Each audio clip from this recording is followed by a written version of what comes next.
Welcome to my channel Pragati teaching centre Bhagalpur.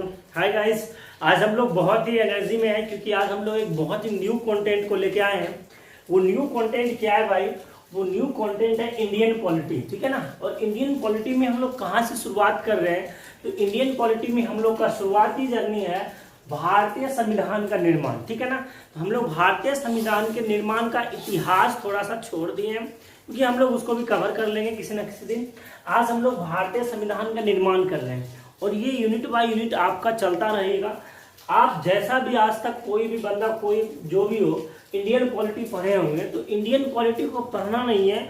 अब इन सारी चीज़ों को हम लोग अपने दिमाग और जहन में बारीकी से इसको उतारेंगे। सीखना है, पढ़ना नहीं, इसको सीखना और ऐसे लर्न करना है कि इंडियन पॉलिटी आपके इतना मतलब आपके जहन में इतना अच्छे से बैठ जाएगा कि लगेगा नहीं तो कुछ है ही नहीं। तो बहुत ही अच्छा सब्जेक्ट है, बहुत ही समझने वाला चीज़ है, ठीक है ना। जैसे हम लोग मैथ समझते हैं वैसे ही हम लोग इंडियन पॉलिटी को समझेंगे। तो बहुत ही एकदम एनर्जी में है, एकदम सुबह समय 7-8 बज रहा होगा। हाँ, 8 बज रहा है और बहुत ही एनर्जी है। थोड़ा सा खा पी लीजिए आप भी, और हम भी खा पी के देखिए बना रहे हैं तो थोड़ा एनर्जी है, ठीक है ना। तो चलते हैं, हम लोग भारतीय संविधान के निर्माण के बारे में पढ़ते हैं। तो देखिए बात क्या है कि आप लोग को पता होगा कि भारतीय संविधान के निर्माण की बात बहुत ही लंबे सिरे से चल रहा था ना। जैसे कि हम लोग जानते हैं 1600 ईस्वी में ईस्ट इंडिया कंपनी, महारानी जलालबेग ने ईस्ट इंडिया कंपनी की स्थापना की। वहाँ से संघर्ष चला, फिर भारतीय संविधान का एक बहुत जटिल रूप लिया था जिसमें कहते हैं भारतीय संविधान का अधिनियम 1935 ना। अधिनियम 1935 को जानते हैं और वहाँ से आपका जर्नी स्टार्ट होता है कि संविधान का मांग करना स्टार्ट करते हैं। तो जिसमें कुछ महापुरुष हैं हमारे भारत के, उन्होंने भी इसका मांग किया था। अब बताइए, महात्मा गांधी खुद इसके बारे में बात किए थे कि अपना संविधान स्वयं बनाने की मांग की थी। कब? 1922 को गांधी जी ने खुद कहते कि भारत का संविधान जो हो भारतीयों की इच्छा अनुसार बनना चाहिए।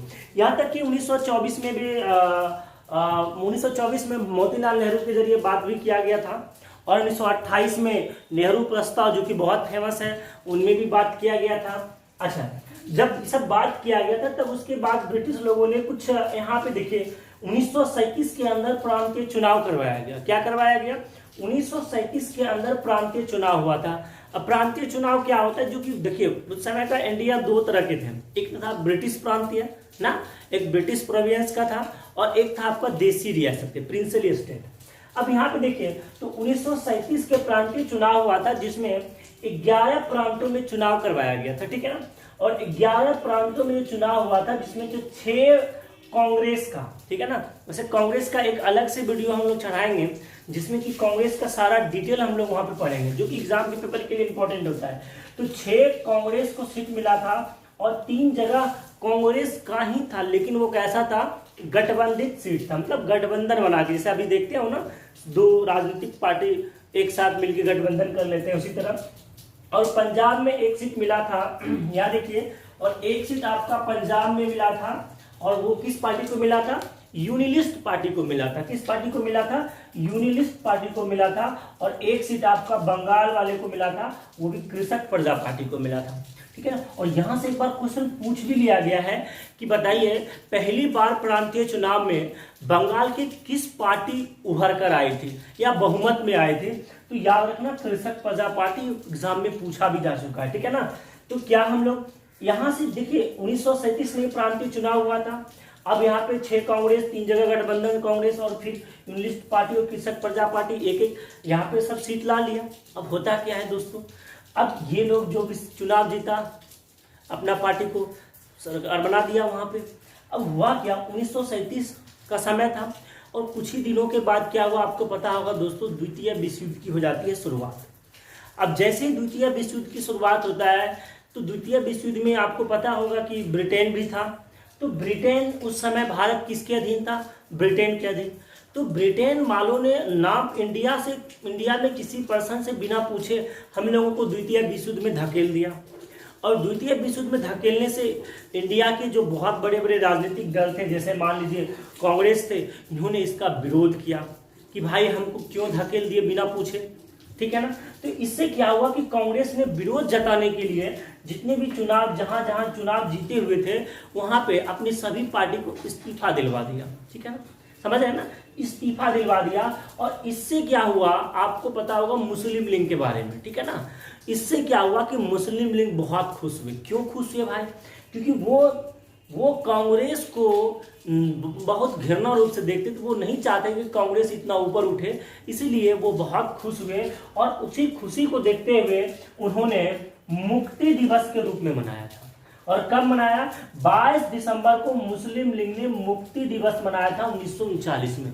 तो ये याद रखना, कब मनाया था? जब कांग्रेस ने सभी सरकार जहां जहां था, जिस जिस प्रांत में, वहां अपने सबसे इस्तीफा दिलवा लिए। उस कंडीशन में मुस्लिम लीग वालों ने बहुत खुश हुए और वही खुश होके 22 दिसंबर 1939 को उन्होंने मुक्ति दिवस के रूप में मनाया। ये क्वेश्चन पूछा जा चुका है, ठीक है ना।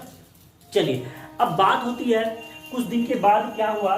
कुछ दिन के बाद अगस्त प्रस्ताव लेके आया गया, ठीक है ना। इसको हम लोग अगस्त ऑफर भी कहते हैं। लॉर्ड लिनलिथांगो इस समय भारत के गवर्नर जनरल थे। उन्होंने अगस्त प्रस्ताव को मंजूरी किया। अब देखिए अगस्त प्रस्ताव क्या था, इसको महात्मा गांधी और मुस्लिम लीग, या कह सकते हो कि कांग्रेस और मुस्लिम लीग दोनों ने इस अगस्त प्रस्ताव यानी अगस्त ऑफर दोनों का विरोध किया। अब सवाल है कि सर विरोध क्यों किया? क्योंकि इन्होंने जो संविधान बनाने की मांग किया था, अगस्त प्रस्ताव में बनाने की बात की थी, उसमें औपनिवेशिक स्वराज की बात की थी। मतलब पूर्ण स्वराज आपको नहीं दे रहा था, वो औपनिवेशिक स्वराज की बात हो रहा था कि सरकार तो बनेगा, संविधान तो बनेगा, लेकिन उस पर हक जो होगा ना वो ज्यादातर किसका हो जाएगा? वहां पे ब्रिटेन का। यानी औपनिवेशिक स्वराज की बात की थी, पूर्ण स्वराज की बात नहीं की थी, ठीक है ना। तो ये बात होता है यहाँ पे। फिर क्या हुआ, उसके बाद ब्रिटेन के जो उस समय तत्कालीन जो प्रधानमंत्री थे, विंस्टन कौन थे? Winston Churchill. उन्होंने सर स्टैफोर्ड क्रिप्स को यानी क्रिप्स मिशन भेजे थे। क्रिप्स मिशन योजना के तहत 1942 में वो योजना लेके आए थे सर स्टैफोर्ड क्रिप्स, इसीलिए वो योजना क्या कहलाया था? क्रिप्स मिशन योजना, ठीक है ना। और ये कब आया था? 1942 में आया था, ठीक है ना। और इसमें कहा गया था कि युद्ध के बाद संविधान सभा का गठन किया जाएगा। यानी कौन सा युद्ध की बात कर रहा था ये बात कर रहा था द्वितीय विश्व युद्ध। कहा गया था कि भाई कोई बात नहीं, क्योंकि इंडिया में तो हल्ला बोल चल रहा था कि हमको संविधान बनाने दो। तो वहां पे उन्होंने स्टैफोर्ड क्रिप्स ने क्या कहा कि कहा कोई बात नहीं भाई, तुम लोग मतलब थोड़ा उतना घबराओ नहीं, युद्ध खत्म होने दो, युद्ध खत्म होने के बाद हम लोग संविधान की बात करेंगे, ठीक है ना। और लेकिन वो संविधान बनाने की बात तो की, लेकिन संविधान बनाने की बात कैसा की? उपनिवेश का दर्जा। फिर वही बात आता है कि मतलब संविधान तो बनाएंगे लेकिन पूर्ण स्वराज नहीं होगा, उपनिवेश होगा। अब उपनिवेश उसका ही रहेगा तो फिर संविधान का मतलब क्या? फिर भारत के लोगों के हित की बात क्या होगा? कुछ नहीं। तो इससे क्या हुआ कि कांग्रेस और मुस्लिम लीग दोनों ने इस क्रिप्स मिशन को रिजेक्ट कर दिया। क्या कर दिया दोस्तों? इस क्रिप्स मिशन को रिजेक्ट कर दिया, ठीक है ना। ध्यान से समझिएगा, क्योंकि इंडियन पॉलिटी हमें पढ़ना नहीं, हमें सीखना है। तो उपनिवेश की दर्जा को देखते हुए कांग्रेस और मुस्लिम लीग दोनों ने इसको रिजेक्ट कर दिया। अब बात क्या है, कैसे रिजेक्ट कर दिया, इस उपहास को आप भी समझ सकते हो। और महात्मा गांधी ने एक स्टेटमेंट दिया था, उस स्टेटमेंट का नाम है पीडीसी स्टेटमेंट। अब सवाल यह है सर कि पीडीसी क्या है? पीडीसी मतलब होता है पोस्ट डेटेड चेक। मतलब उन्होंने कहा कि क्रिप्स मिशन यानी सर स्टैफोर्ड क्रिप्स मिशन योजना हमें पीडीसी दे रहा है। पीडीसी मतलब वह दिवालिया बैंक जो खुद तो दिवालिया है और वो हमें चेक दे रहा है जिस चेक का कोई मतलब नहीं होता है, उसे हम कहते हैं पोस्ट डेटेड चेक, ठीक है ना। तो ये दोस्तों बहुत इंपॉर्टेंट है और ये बहुत बार एग्जाम में पूछा जा चुका है कि किसने कहा था कि क्रिप्स मिशन एक पोस्ट डेटेड चेक की तरह है। तो आपका आंसर क्या होगा? महात्मा गांधी ने कहा था, ठीक है। चलिए कोई बात नहीं। इसके बाद लॉर्ड बेवेल आया था गवर्नर के रूप में, और बेवेल ने एक योजना तैयार की थी। कब? 4 जून 1945 को एक योजना बनाई थी जिनमें उन्होंने बात की थी नई कार्य करने की बात की थी। किसकी बात की थी दोस्तों? नई कार्य करने की बात की थी, ठीक है। इससे अच्छी बात है।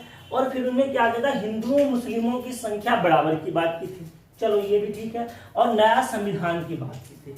लेकिन दोस्तों बात यहाँ हुआ क्या था कि बेबेल योजना में ये तो बात की थी, तो इसमें देखिए इसमें महात्मा गांधी और डॉक्टर और उसके बाद जो एक था, एक कोई और है जिसका नाम है, हाँ एपीजे, हाँ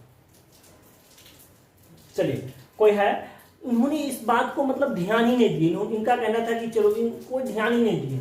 और मुस्लिम लीग इसको नकार इसलिए दिए क्योंकि मुस्लिम लीग का कहना था कि अगर कोई मुस्लिम सदस्य चुन के आता है तो उस सदस्य को चुनने का अधिकार सिर्फ और सिर्फ मुस्लिम लीग को है और वो कांग्रेस नहीं कर सकती है।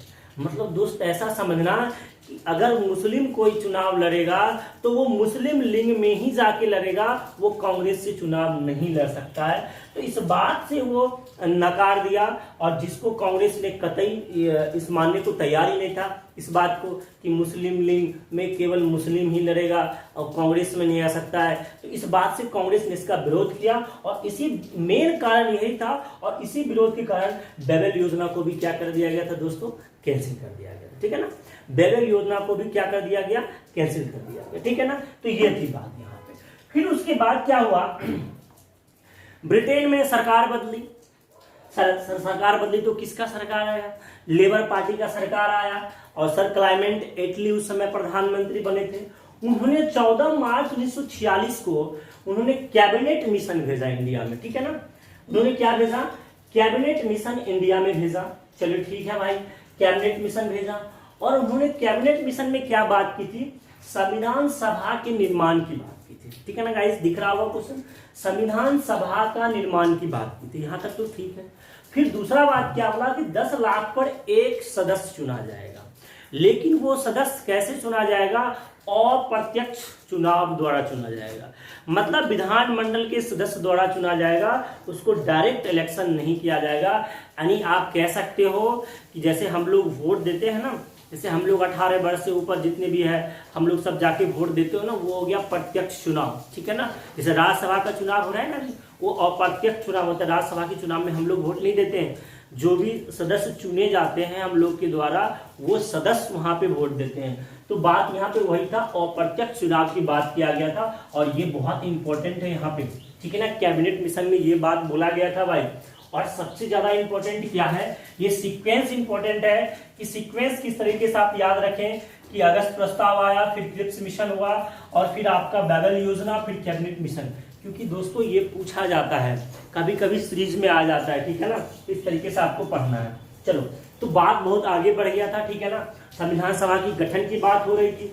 तो संविधान सभा की गठन की बात हो रही थी, उसमें सदस्य चुनने की जब बात किया गया था बाबू, तो 389 सीटें पे चुनाव होना था। और जिसमें बताए थे आपको कि भारत दो भागों, भारत उस समय दो था, जिसमें एक ब्रिटिश भारत था और विदेशी रियासतें थी। तो उनमें से ब्रिटिश प्रांत में 292 सीटें पे चुनाव हुआ था और कमिश्नरी एरिया 4 था।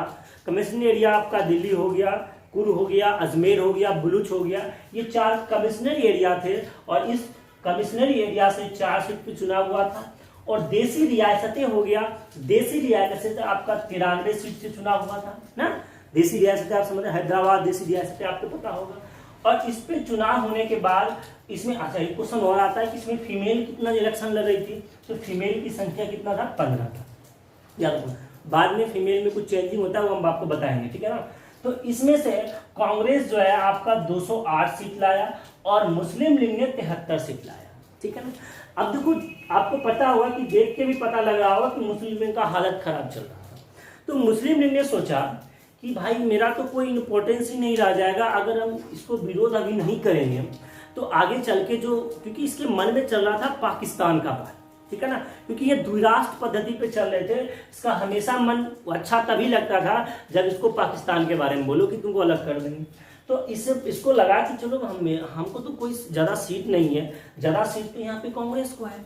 अगर हम आज विरोध, अगर हम इसको कैंसिल नहीं करते हैं तो आगे चल के तो पाकिस्तान वाला बात को दबा दिया जाएगा। तो इस बात को सोचते हुए मुस्लिम लीग ने क्या किया, इसको बहिष्कार कर दिया, इस चुनाव को बहिष्कार कर दिया। ठीक है ना, तो आगे हम लोग बात करेंगे संविधान सभा की गठन के बाद आखिर जब बहिष्कार कर दिया तो हुआ कैसे। तो वो एक बात याद रख लीजिएगा, थोड़ा सा एक क्वेश्चन है बहुत इंपॉर्टेंट है, यहाँ पे लिख दिए हैं कि उस समय तब डॉक्टर भीमराव अंबेडकर जी, याद रखिएगा, पहले वो पूर्वी बंगाल से चुन के आए थे और उसके बाद उनको बाद में पुणे में चुना गया था। ये बहुत इंपॉर्टेंट क्वेश्चन है, ठीक है ना। और आज के लिए इतना ही। कल हम लोग फिर आगे एक नई एनर्जी के साथ पढ़ेंगे कि भाई जब ये कैंसिल कर दिया तो फिर आगे जाके हुआ क्या, कैसे संविधान का निर्माण हुआ, ठीक है ना गाइस। तो देखिए आज हम लोग बहुत ही बारीकी से समझे हैं, तो प्लीज इसको आप एक बार स्क्रीनशॉट ले लीजिए और स्क्रीनशॉट लेके आप इसको एक बार सिर्फ रिवीजन कर लेना है और देखिए कितना अच्छा हो जाता है, ठीक है ना। तो कल मिलते हैं और कल इससे आगे पढ़ेंगे और इसी तरह से आप पढ़िए, ठीक है ना। Thank you guys.